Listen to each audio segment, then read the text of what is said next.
What you see here is $10,000 on the table. You can take this money as a loan, but I will charge you a little bit of interest rate.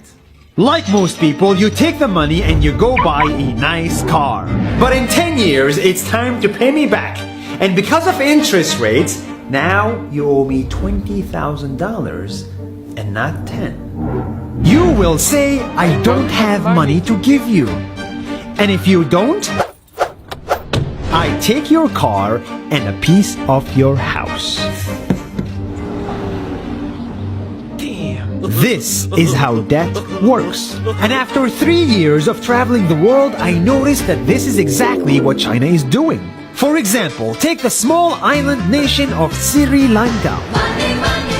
This developing country needs money and China has a lot of it. So Sri Lanka took billions of dollars in Chinese loans. It was easy money just there to be taken. And with that, they built skyscrapers, highways, airports, and shipping ports. The country grew and prospered. But few years later, this easy money came with interest rates, and Sri Lanka was so much in debt that it couldn't pay back China its money. And the only way out was to give China control of what they had built.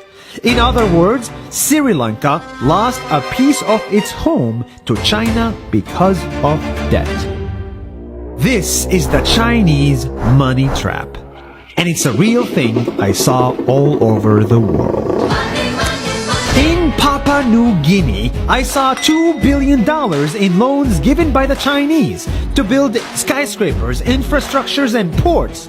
But there is no way this remote developing country can pay it back or its interest rate, and the only way out is to give China control of the country. In the Maldives, Pakistan, Malaysia, Laos, Kazakhstan, Mongolia, Egypt, Kenya, and South Africa, the same thing is happening, and many countries are struggling to pay back Chinese loans. If you look closely, all these infrastructure projects like highways, ports, and bridges connect to China through the sea or through the land to form something far bigger, far more powerful than just a bridge. A new Silk Road. The world is already made by China, and I think slowly it will be owned by China. Don't get me wrong, building bridges, ports, highways, and airports is a great thing for the people and the country, but they come at a very high cost. And when these countries can't pay back the loans, these countries will lose their homes.